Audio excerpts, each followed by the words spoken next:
Welcome to the Deep Dive.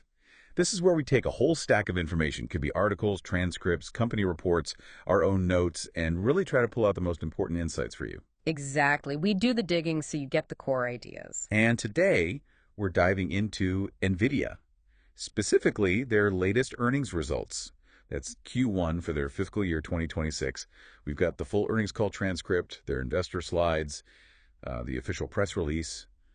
Quite a bit to work through. Yeah, plenty of material. So our mission today, let's unpack NVIDIA's financials, get a handle on their newest AI platforms, the tech stuff, understand the bigger global picture impacting them, and then look ahead. It's a really fascinating snapshot, isn't it? A company right at the epicenter of this whole AI wave. Absolutely. Okay, let's get into it. What's really striking, I think, is how all these different pieces, the money, the tech, the politics, almost they weave together. You get this picture of where AI infrastructure is going and just how fast. It shows these huge shifts happening in tech and, well, global strategy too. Right. So let's start with those headline numbers for Q1 fiscal 26. And honestly, they are quite something. Total revenue, $44.1 billion. Yeah. That's up 69% from last year. 69%. And up 12% just from the previous quarter. Blew past their own forecast. It did. And what's really telling, as you mentioned, is they hit these numbers even though they called it a, quote, challenging operating environment. That right there tells you something about the underlying demand. It's just relentless for what they sell, especially those AI chips. Let's break it down a bit more. Data center revenue, this is the big one, hit $39.1 billion. Wow. Which is a staggering 73% jump year over year. Just incredible growth.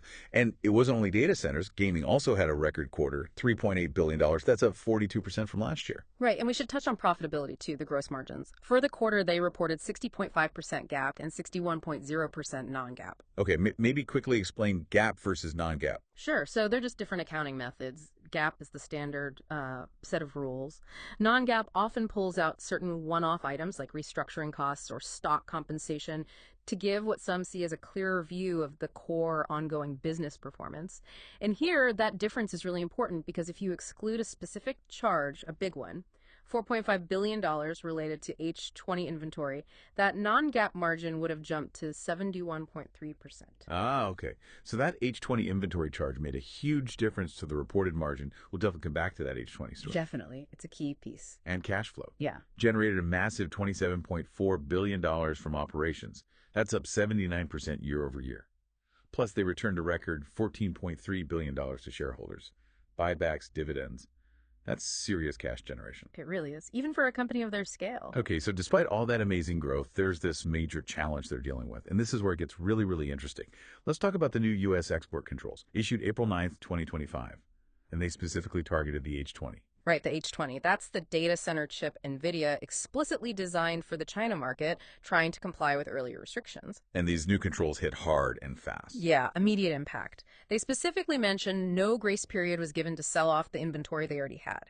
So in Q1, they did book $4.6 billion in H20 revenue, but that was all before April 9th. Okay. But then they had to take that massive $4.5 billion charge we talked about, writing down the value of the H20 inventory they couldn't sell and purchase commitments they had. Ouch. And on top of that, they couldn't ship another $2.5 billion worth of H20 orders because of the new rules, just stopped dead. So the outlook for Q2, the current quarter, reflects losing about $8 billion in expected H20 revenue. That's a projection, yeah. $8 billion. That's a huge hole to fill. Wow. And connecting that to the bigger picture, I mean, Nvidia themselves estimate the China AI accelerator market could grow to nearly $50 billion.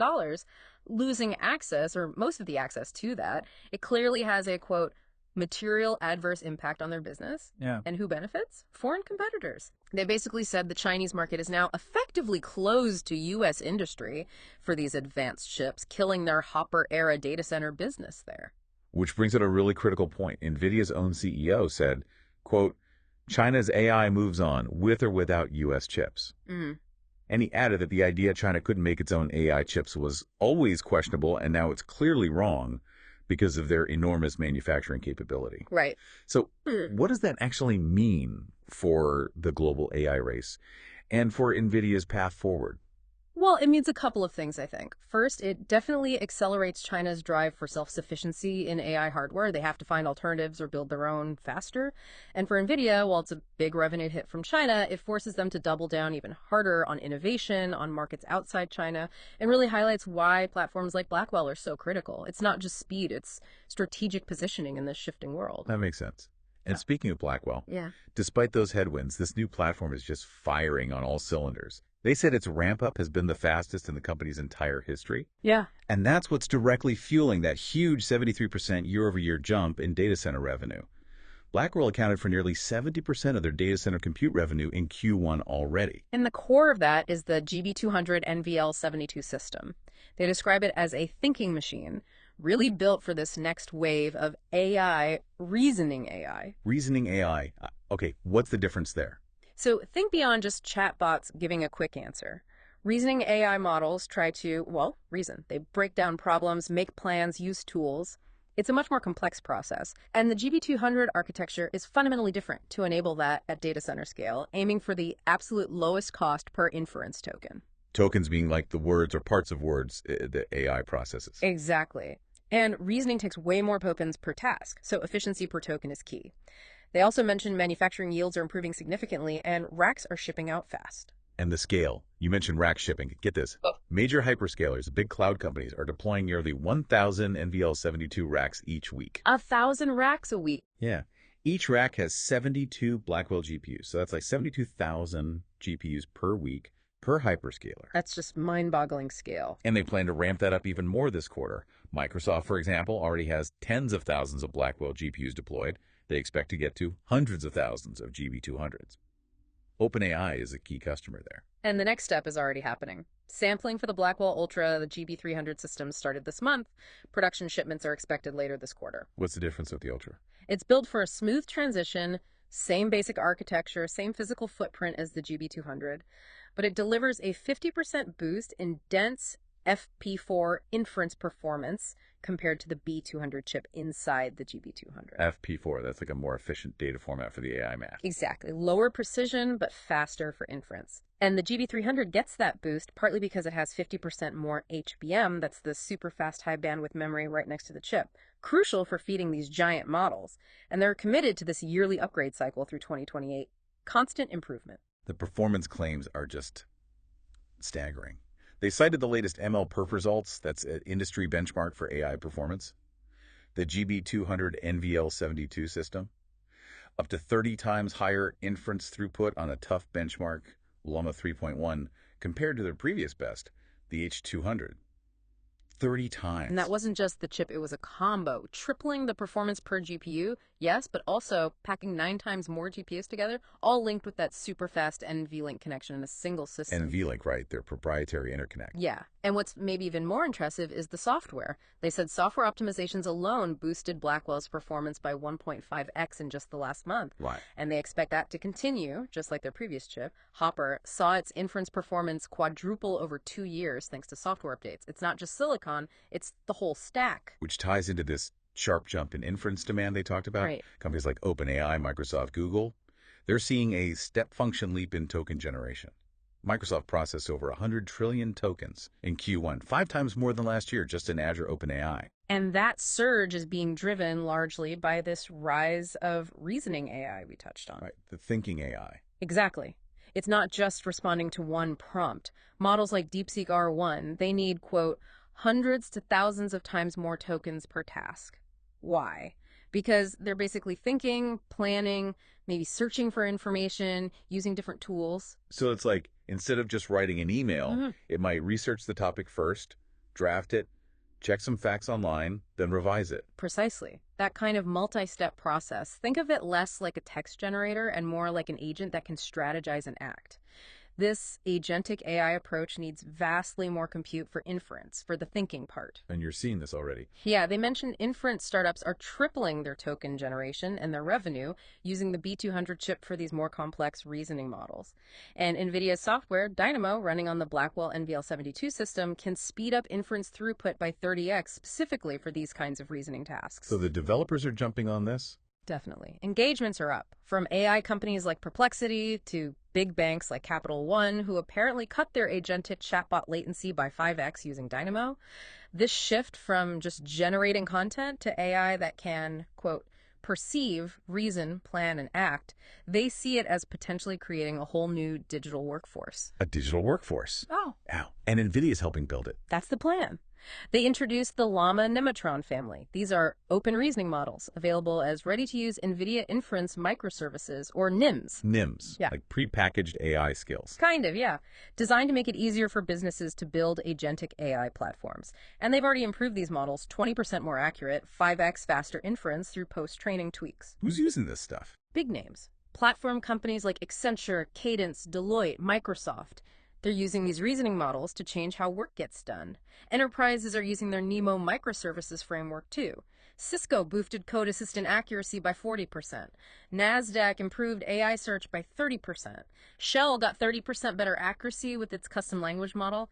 NeMo's tools also sped up model training time by 20%. It's about building and deploying faster. And it's not just tech and finance. You mentioned Yum Brands. Yeah, the giant restaurant company KFC, Pizza Hut, Taco Bell, partnering with Nvidia to bring AI into 500 restaurants this year, planning to scale to over 60,000 eventually. What will the AI do? Take orders. Streamline ordering, yeah, but also optimize kitchen operations, maybe improve service, applying AI to the physical world of fast food. It's pretty broad. Okay, this feels like it connects to the next big theme, these AI factories. Absolutely. The pace and scale of AI factory deployments are picking up speed. They said nearly 100 NVIDIA-powered AI factories are in flight or underway this quarter. That's double the number from last year. And not just more factories, but bigger ones. The average number of GPUs in each factory is also doubling. It signals this massive shift, doesn't it? AI is being seen not just as software, but as critical infrastructure, like electricity, like the internet, essential national infrastructure. So countries are racing to build their own. Exactly. Building national AI platforms to boost their digital power, their economies. Sovereign AI, they call it. We're seeing this with sovereign clouds, right? Yeah. Projects announced in Saudi Arabia, the UAE. Yeah, and NVIDIA mentioned having visibility into projects there, needing tens of gigawatts of power just for the AI infrastructure. Tens of gigawatts. That's like Yeah, power plant scale. It is. And the U.S. government is making moves too, promoting U.S. AI tech with partners. They highlighted investments like a 500 megawatt AI project in Saudi Arabia, a 5 gigawatt AI campus in the UAE, framed as wins for American jobs and tech leadership. And it's truly global. Taiwan's building its first AI factory with Foxconn. Sweden launched its first national AI infrastructure. Japan, Korea, India, Canada, France, UK, Germany, Italy, Spain. The list goes on. Everyone's building national AI capacity. It really drives home that quote they use. Yeah. Intelligence is surely one of those things. I don't know any company, industry, country who thinks that intelligence is optional. Right. Makes sense. So this whole sovereign AI push, it's a major new growth area for NVIDIA. Every nation wants its own AI engine. Okay, so you've got the chips, you've got the AI factories, but how do you connect it all? Networking. Crucial piece. And that segment saw growth pick up again in Q1. Revenue was up 64% just from the previous quarter, hitting $5 billion. Yeah, networking is absolutely critical for these massive AI systems. Customers need to scale up within a system and scale out across many systems. Okay, scale up first. That's NVLink. Right. NVLink, now in its 5th generation, it connects GPUs together inside a server or rack with incredible speed.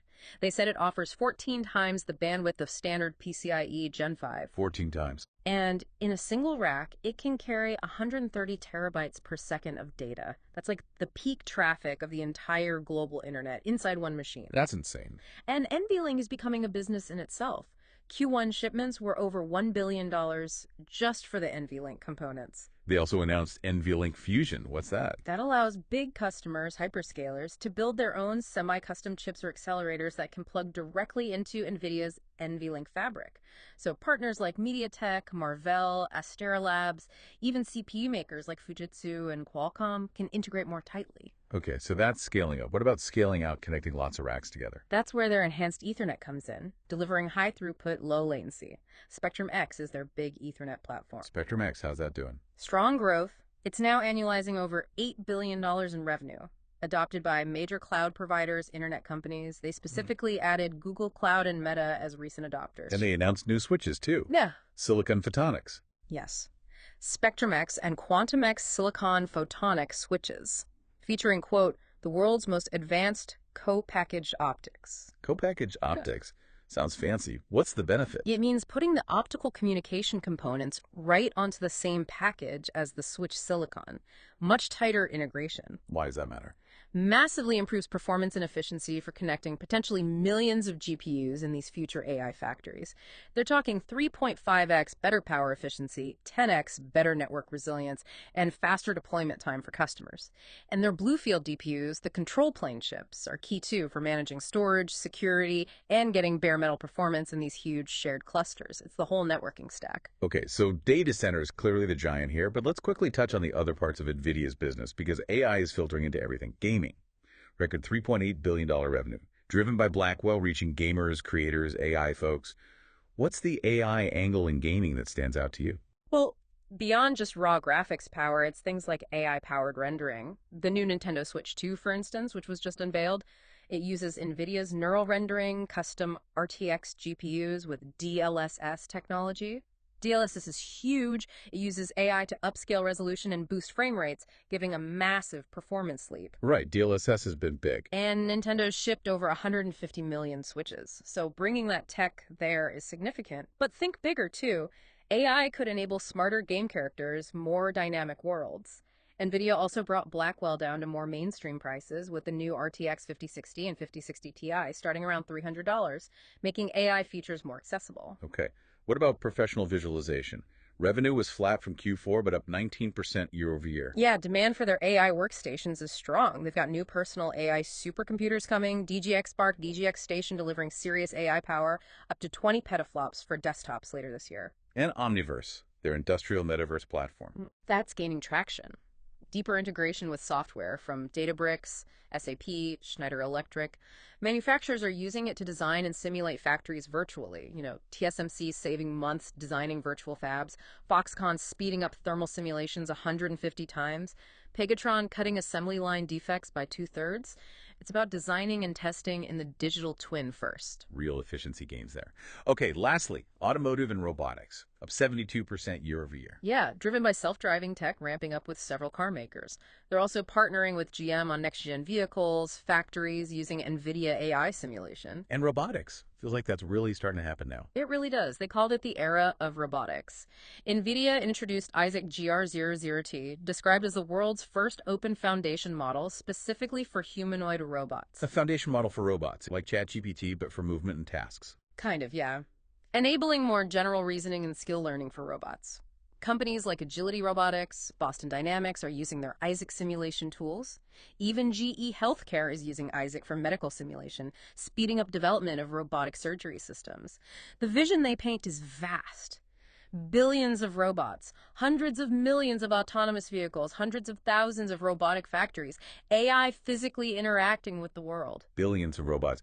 Okay, that scale connects to another major initiative, bringing manufacturing back to the U.S. Right. Onshoring, reshoring, creating jobs, strengthening national security. And NVIDIA is playing a central role, working with partners to build factories here that will produce entire NVIDIA AI supercomputers, soup to nuts, in the U.S. It's a huge effort, coordinating that whole supply chain domestically. You've got TSMC building 6 chip fabs and 2 packaging plants in Arizona, supposed to start volume production by year-end. 6 fabs. Spial and Amkor are also building packaging and testing facilities in Arizona. Then in Texas, Foxconn's building a 1 million square foot factory in Houston for the AI supercomputers themselves. Wistron's building another one in Fort Worth. So it's the whole ecosystem, from sand to system. That's the goal. And to make it happen, NVIDIA is making huge, long-term purchase commitments to these partners. Their goal is ambitious. Have the whole AI system, chip to supercomputer, built in America within a year. Is that even feasible? It's definitely a massive challenge. The semiconductor supply chain is incredibly complex and globalized, but the strategic push is clearly there, and the scale is immense. Remember, each GB200 rack weighs almost 2 tons, has 1.2 million parts. NVIDIA is planning to produce maybe $500 billion worth of AI infrastructure in the U.S. over the next 4 years. They talk about hundreds of thousands of jobs, trillions in economic impact. It's ambitious, but the commitment seems real. Okay, let's wrap up with the outlook. What did they forecast for Q2? The current quarter. They expect total revenue around $45 billion, give or take 2%. So still growing, but maybe slowing down slightly from Q1's pace. Well, it reflects those two big forces pushing against each other. Continued strong ramp up of Blackwell driving growth across platforms.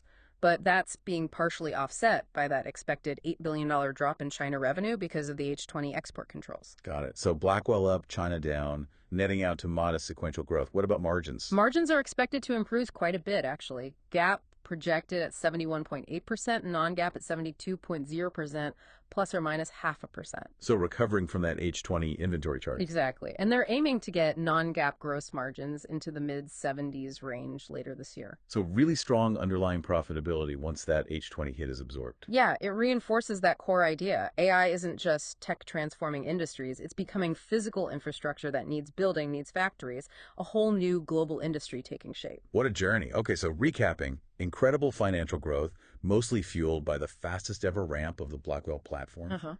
Huge demand surge, driven by this shift towards reasoning or agentic AI.